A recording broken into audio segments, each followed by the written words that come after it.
All right, here we go. Before we get into questions from callers, 800-636-1067. I've got one via email here. Ooh. You can always hit me up at zabe@yahoo.com. This one from Jake Bay. He writes, classless or careless? Zabe, ask BMitch this. Michigan State Rutgers last night, and it's senior night for the Spartans at the Breslin Center. Sparty was up big with 2 minutes to go. As a coach, when is it appropriate to do the senior thing where you empty the bench of all your seniors to give them one last standing ovation?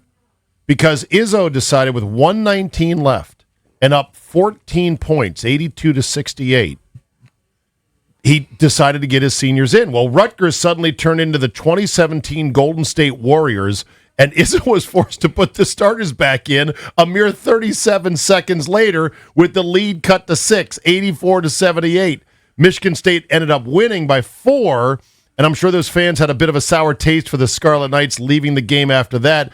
Was it a prick move by the Rutgers coach, Steve Piquel, to run it up in basically a winless game, or was it a careless move by Izzo? Or was it a bit of both? I'll hang up and listen to BMitch's answer. I would say it was a bit of both. Okay. Okay. One thing about an athlete, you're putting everybody off the end of the bench into the game. That's like a slap in my face. If you're the other team. If I'm the other team. So now I'm trying to, I know they're not good, so I'm going at them. You're like, okay. And the fact that I'm going at them make you put your other people back in, it's not classless, definitely on that side. Right. What are you supposed to do? Play hard for all 40. Time out. He just put the bums in. What the hell y'all gonna do? Yeah, that's right. And I expect to get that response that he got. Yeah. So listen, man. Whenever they put these guys in the senior night, whatever, in the game, they're not the only people with feelings. The people on the other side got some, and I hope they have some type of competitive edge by themselves where you come in, I'm going to show the coach why you was on the end of the bench. Right. You know what I'm saying? My coach going to be like, that's the way I want you to play all the way to the end of the game. So I think Izzo was careless. The other guy was not classless. The other guy did what he's supposed to do. Yeah, I cannot motivate his dudes. Right. I cannot blame the Rutgers coach, although Rutgers is a dog shine program and they've had a terrible year. So they should have been more motivated during the season, not just when the bench is emptied on senior night. But as far as, a minute 19 and you're only up 14, that's a couple threes, and all of a sudden your shorts are getting a little bit tight. But the question I would ask is, the person that asked the question, did you have wager on that thing? Yeah, and did you not cover? 1,000%. So that's why you won't say that they're classless. I'm just asking, you know what I'm saying? There was a gal on Tennessee's women's team, which has fallen badly, by the way. I couldn't believe when I saw that Tennessee women's basketball is struggling at about 500 right now, and it's been a bad year for them. But one of their players, who was a fifth-year senior, who had come off an Achilles injury, missed all of last year, left the team with 2 games left because on senior night, she only got 15 seconds a run on senior night. She wanted to start on senior night. And she's a senior? Yeah. I said, look, you got to understand, sometimes you don't get what you want because your coach is worried about not getting fired right now. Yeah, but I want to start because it's senior night. You sat on the bench the rest of the year. Exactly. She played 9 games all year. You're not that good. And she was a reserve guard coming off an Achilles injury on a struggling team where the coach is afraid to get fired, and she was at least going to get you in for 15 seconds. You got to kind of take what you get. Again. What did that person tell her friends and her family? Look, I'm gonna start this week. You didn't run that by the coach first? Yeah, well, don't tell them. Yeah, you know what I'm saying? Come on, man. I know. But that's why I think if you're going to put in the seniors for a little bit of run, the game better be really, really out of hand. Yeah. Like when Wisconsin was drilling Maryland the other night, guard put his kid in, who hit a 3, brought the house down. He never plays, this kid. But it was with very little time left, and they had like a 40-point lead. Yeah. So, yeah. You do it then, but 12 points. And in this day and age where people shoot as soon as they cross the half-court part, okay, that could go away quick. All right, some where do you stand for BMitch? Ask BMitch anything, 800-636-1067. Where do you stand on adult plastic disposable sippy cups for drinks. I got one of these at MGM National Harbor.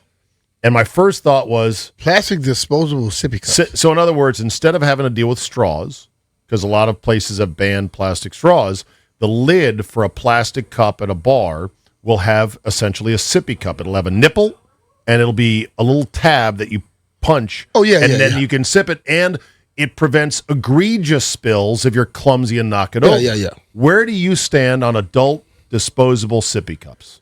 If it's at the MGM, I probably use it a lot, so I like it. Okay. I actually think they are ingenious, and I think it should be standard issue at most quick-serve fast food restaurants because you don't need straws. What I do, I despise the paper straws. Yeah. So if And you're they're going the to give worst. me something that I can use this, and I'm not going to be wasting it all over the place, I'll take it. I would even take a sippy cup over a straw. It's just one less thing to worry about. Yeah. And one less thing to poke my eye out with if I'm being careless, not paying I'm cool attention. with that. Okay, where do you stand on roundabouts? I don't have a problem with them. Neither do I. No, none at all. I'm actually surprised. Because I like them because they make the traffic go. You're never waiting at a light. Yeah, I'm cool with roundabout. I know most people hate them. They've been putting them in Loudon, Western Loudon, for years, and some people don't like them. Now, it does take a big footprint of land relative to a stoplight, but it also reduces fatalities. Any accidents at a roundabout are usually just fender benders, so that's another advantage, and they never have to service a stoplight when it's broken or damaged or whatever. And the thing about it is, I get where I'm going a lot quicker. Okay, where do you stand, aisle or window on a flight? Aisle or window? Depending. No. If I'm sleepy, I'll take the window. But if I'm not sleepy, I'll take the aisle. The Okay. aisle. So window. Because like when I'm sleepy, I don't want to be having people cross over me, waking me up. Right. If you're sleepy, window. If you're poopy, aisle. Yeah. Okay. DCA or IAD? IAD. So much closer to my house. I have the last trip I took out of IAD, I said, please make a mental note. Don't fly out of this airport. And here's the reason. Right. Getting to the damn gate is an ordeal at Dulles. It's a joke at Dulles. It's the most up and down to the security, then go to the trams, then take escalators down from the trams and get on the trams and go out to the center place. And they'll put you on a tram on the way out, but on the bus on the way back in.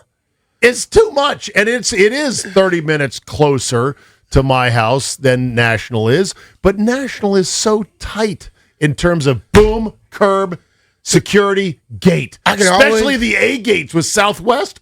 I can always find a parking spot at Dulles. I walk a mile away. I walk right in. I got pre-check and clear. Okay. Boom. I'm in. Boom. Boom. And I'm all on my stuff. the walking and the stairs and but the I like escalators. to do it because I'm trying to get 10,000 steps a day. So I don't mind. Like, Okay. There's times when I just skip the tram and just try to catch the what's called movie. Oh, really? Yeah. Okay. You like to walk. Okay. 800 But Dulles, 636. National, the parking kills me. You never can find parking. Do you ever use, if you're going on an extended trip, do you ever park at one of the hotels, Holiday Inns or whatnot, using airportsparking.com? It's normally 2-3 days at the most. Well, when I'm going on an extended trip, I just get dropped off. Well, lucky you. Yeah. Lucky Brian Mitchell. Man, the life of BMitch. Bro, all the stuff I did for my daughters, they better drive me to the damn airport. Fair enough. Okay, let's go to the phones. We'll start with Carlos and Alexandria. You're up with BMitch. Ask him anything.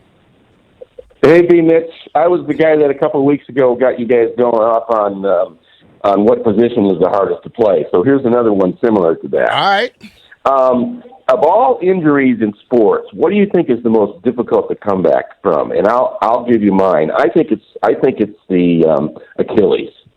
But it might be concussions, it might be something else. But I think it's the Achilles. Do you agree? Achilles, I would say, because it's rare. It's more rare than the others. It's getting less rare. It's getting less rare, but still, it's still way behind ACLs and PCLs and all that. When you have an Achilles, if you are a fast person, you lose something. Once you begin to, if you are 4'2", 4'6", 4'2", 4'4", something like that, you have Achilles, and you all of a sudden now if 4-2 is a 4-4, you're not the guy you were. Yeah. And that Achilles thing, bro, it just everybody I see that had an Achilles tear, their Achilles look even more stiff. And that's how you rip it. Yeah. So I think you may be onto something there, bro. All right. So Achilles would be the answer. Achilles, yeah. That's the worst. Or a back injury, because you don't know at that point. How about sprained penis? Is that a tough one to come back from? I'll take that one. Let's go to Kevin. I'm using it. Kevin in Falls Church. Kevin, you're next up. Ask BMitch anything. BMitch, What's this is up? Kevin in Falls Church. How you doing today, BMitch? What's up, Kev? How you doing, man? I'm doing good. So I'm sitting here. I'm having some fish and chips. I'm an Irish lad myself. I was giving you a buzz here. We're having a debate. What is the ideal weekend, BMitch, to celebrate St. Patrick's Day? Is it the weekend before, the weekend after, two weekends before? Because I got a buddy celebrating this weekend. I got some friends celebrating next weekend, right? I know we're midweek. Yeah, 17th falls on Tuesday. So 17th on Tuesday. I would probably say the weekend before because it's closer. But since you got all these friends celebrating, you celebrate with all of them. You get the best of all the worlds. Boy, it's really loud. You know what I'm saying? I would recommend this. If my friends celebrating 2 weekends before, I'm with them. Then the one that does the weekend, I'm with them, and the one after. So I got 3 times. 3. Oh my God, your liver will not sustain 3 St. Patty's Day benders. It'll go down a little bit as the weekends go. I look at it this way: if you're going to try to do the 4-day Irish weekend from the 14th Saturday to the 17th on Tuesday, you're going to be so wrecked. There's no productivity Wednesday, Thursday, Friday. You've wiped out a whole week, which most people don't have the luxury of doing. So I think you plan it for the following weekend, the 20th, 21st, which is also the first weekend of the tournament, and then you go hard on Tuesday, the 17th, as a one-off day. It's St. Patrick's Day. Yes. So if I'm celebrating it, I don't have to celebrate the whole weekend. Okay, so just do the day. I could go a day. But, to be honest with you, St. Patrick's Day is exciting. You can go on the 17th. You're just going to be a mess at work the next day. Yeah. Okay, let's go. Because I go to Scottsdale for Cinco de Mayo a lot of times to play golf. This year, the 3rd is a Sunday.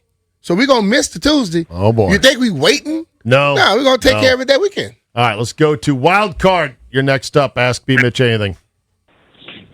What's happening, fellas? What's up, What's Scotty? happening, big? Nothing, Joe. I got a question for you. All right.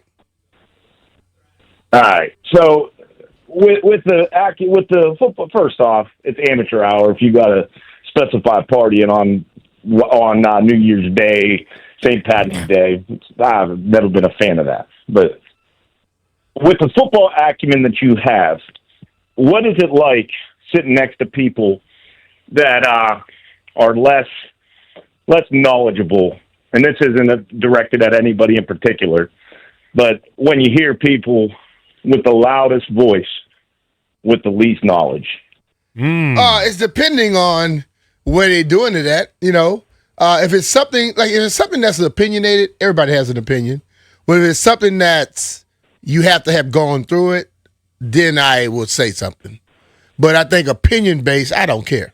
But when you haven't gone through an actual thing and you're talking about it, that's when I would kind of say, what the hell you know? So somebody's got to get really out of pocket for you to say something. Yeah, that's the only time. All right. But normally, if it's opinion-based, I don't care. So if a guy's like, man, B-Mitch used to fair catch too much, I would speak up on that. I would say, well, did you know why I fair caught?